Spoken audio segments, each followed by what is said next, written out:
Rahul Mamkootathil MLA-ക്കെതിരെ crime branch കേസെടുത്തതിന് പിന്നാലെ ലൈംഗിക ചൂഷണത്തിനിരയായവരുടെ മൊഴിയെടുക്കാൻ police. ഗർഭഛിദ്രം നടത്തിയ പെൺകുട്ടി ഉൾപ്പെടെ മൊഴി നൽകിയേക്കും. മൊഴി നൽകാമെന്ന് പെൺകുട്ടികൾ അന്വേഷണ ഉദ്യോഗസ്ഥന് ഉറപ്പു നൽകിയെന്നാണ് വിവരം. കേസിൽ പ്രത്യേക അന്വേഷണ സംഘത്തെ ക്രൈംബ്രാഞ്ച് രൂപീകരിക്കും. അതിനിടെ രാഹുലിനെ പിന്തുണച്ച് കൊടിക്കുന്നിൽ സുരേഷ് MP രംഗത്തെത്തി. രാഹുലിനെതിരെ എടുത്തത് കള്ളക്കേസ് എന്നാണ് കൊടിക്കുന്നിലിന്റെ പ്രതികരണം. അത് നിയമപരമായി നേരിടേണ്ട വിഷയമാണ്. അത് രാഹുൽ മാങ്കൂട്ടത്തിലാണ്.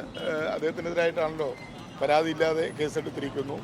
അതോടൊപ്പം തന്നെ അദ്ദേഹം നിയമപരമായി അതിൻ്റെ വശങ്ങൾ നോക്കിയിട്ട് നിയമപരമായി ആ കേസിനെ നേരിടും എന്നാണ് ഞാൻ കരുതുന്നത്. കള്ളക്കേസ് ആരെടുത്താലും ഒരു പരാതിയില്ലാതെ അതുപോലെ തന്നെ ഒരു തെളിവില്ലാതെ ഒരു കേസ് ആർക്കെതിരെ എടുത്താലും ആ കേസ് എങ്ങനെയാണ് നിലനിൽക്കുന്നത്?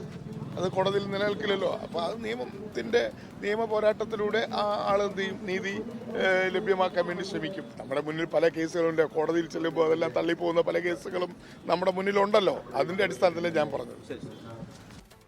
ഷഫീദ് റാത്തൂർ ഷഫീദ്, ഒരു പൊതുപ്രവർത്തനം എങ്ങനെയാവരുത് എന്ന രീതിയിൽ വലിയ കൊടിയ ധാർമ്മിക പ്രശ്നം അക്കൂട്ടത്തിലുണ്ടെങ്കിലും നിയമപരമായി നോക്കിയാൽ നിലവിൽ ഈ റിനി ആൻ ജോർജ് മാത്രമാണ് പേരെടുത്ത് രാഹുലിനെ പറയുന്നത്. അതുപോലും പേരെടുത്ത് പറയുന്നില്ല. മാത്രമല്ല, അവർ പറയുന്നതിനകത്തും ഈ പറയുന്ന ബലാത്സംഗം പോലെയുള്ള ഗുരുതരമായ ആരോപണങ്ങൾ ഇല്ലതാനും. ബാക്കിയൊക്കെ ഉള്ളതൊക്കെ ഏത് എന്നറിയാത്ത ഈ ശബ്ദ സന്ദേശങ്ങളും സ്ക്രീൻഷോട്ടുകളുമാണ്. ഷഫീദ്, അതിൽ നിന്ന് കടന്ന് പരാതിയില്ലായ്മയിൽ നിന്ന് കടന്ന് കുറച്ചുകൂടി ഗുരുതരമായ നിയമപ്രശ്നങ്ങളിലേക്ക്, നിയമത്തിന്റെ വഴിയിലേക്ക് ആ കേസ്, ആ വ്യവഹാരം പോകുന്നു എന്നല്ലേ ക്രൈംബ്രാഞ്ച് ഈ പരാതിക്കാരികളുമായി അൺഒഫീഷ്യൽ സംസാരം നടത്തിയതിൽ നിന്ന് വ്യക്തമാക്കേണ്ടത്? ഷഫീദ്,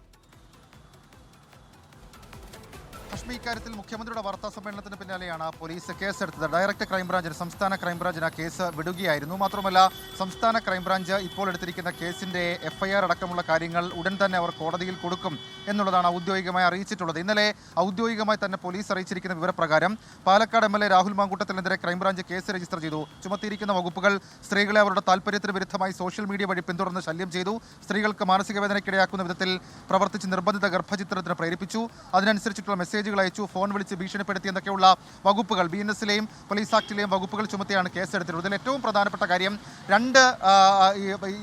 സംസ്ഥാന പോലീസ് മേധാവിക്ക് മുൻപിൽ 6 പരാതികൾ മുഴുവനായി ലഭിച്ചിട്ടുണ്ട്. അതിൽ എത്ര എണ്ണം നേരിട്ടുള്ള ഡയറക്റ്റ് പരാതി എന്നുള്ള കാര്യത്തിൽ ഇപ്പോഴും വ്യക്തമായ ഒരു മറുപടി പോലീസോ ആഭ്യന്തര വകുപ്പോ നൽകിയിട്ടില്ല. അതില്ല എന്ന് അതുകൊണ്ട് തന്നെ നമുക്ക് പറയാനും കഴിയില്ല. നിലവിൽ ഇപ്പോൾ ക്രൈംബ്രാഞ്ച് ഉദ്ദേശിക്കുന്നത് ഒരു ക്രൈംബ്രാഞ്ച് DYSPക്ക്, തിരുവനന്തപുരം ക്രൈംബ്രാഞ്ച് DYSP വിനുകുമാറിന് അന്വേഷണ ചുമതല നൽകിയിട്ടുണ്ട്. തിരുവനന്തപുരത്തും എറണാകുളത്തുമായി 2 പ്രത്യേക ടീമുകളെ രൂപീകരിക്കുക. അതിനുശേഷം ഈ പരാതിക്കാരോടക്കം, നിലവിൽ ഇപ്പോൾ ഈ പൊതുസമൂഹത്തിന് മുൻപിൽ വന്ന് പരാതി പറഞ്ഞിട്ടുള്ള ആളുകളെ അടക്കം കോൺടാക്ട് ചെയ്ത് അവരിൽ നിന്ന് വിവരം ശേഖരിച്ചവർക്ക് പരാതി ഉണ്ടോ ഇല്ലയോ എന്നുള്ള കാര്യം അറിയുക. ചില തെളിവുകൾ അത് സമൂഹത്തിന് മുൻപിലുണ്ട്. അതടക്കമുള്ള കാര്യങ്ങൾ ശേഖരിച്ച് ശാസ്ത്രീയമായ അതിന് അടിസ്ഥാനമുണ്ടോ എന്നടക്കമുള്ള കാര്യങ്ങൾ പരിശോധിക്കുകയായിരിക്കും ക്രൈംബ്രാഞ്ച് ആദ്യഘട്ടത്തിൽ ചെയ്യുക. ഏതായാലും നേരിട്ട് രാഹുൽ മാങ്കൂട്ടത്തിനെ വിളിച്ചൊക്കെ ചോദ്യം ചെയ്യുന്ന നടപടിയിലേക്കൊന്നും ക്രൈംബ്രാഞ്ച് പോകില്ല. പരമാവധി പരാതി അതിൽ കാര്യത്തിൽ ശേഖരിക്കണം. മാത്രമല്ല, തെളിവ് ശേഖരണം അടക്കമുള്ള കാര്യങ്ങൾക്ക് ശേഷം മാത്രം അവസാന ഘട്ടത്തിലായിരിക്കും രാഹുൽ മാങ്കൂട്ടത്തിനെ ചോദ്യം ചെയ്യുന്ന നടപടികളിലേക്കടക്കം കടക്കുക എന്നുള്ളതാണ് ഇപ്പോൾ ക്രൈംബ്രാഞ്ചിൽ നിന്ന് നമുക്ക് മനസ്സിലാക്കാൻ കഴിയുന്ന വിവരം. ഏതായാലും നിയമപരമായ ഒരു സാധ്യത അതുമായി ബന്ധപ്പെട്ട് പോലീസ് തേടുന്നുണ്ട്. അതേസമയം സ്റ്റേഷനുകളിലേക്ക് എത്തിയ ഈ തേർഡ് പാർട്ടി പരാതികളിൽ ഇതുവരെയും പോലീസ് ആക്ഷനുകളിലേക്ക്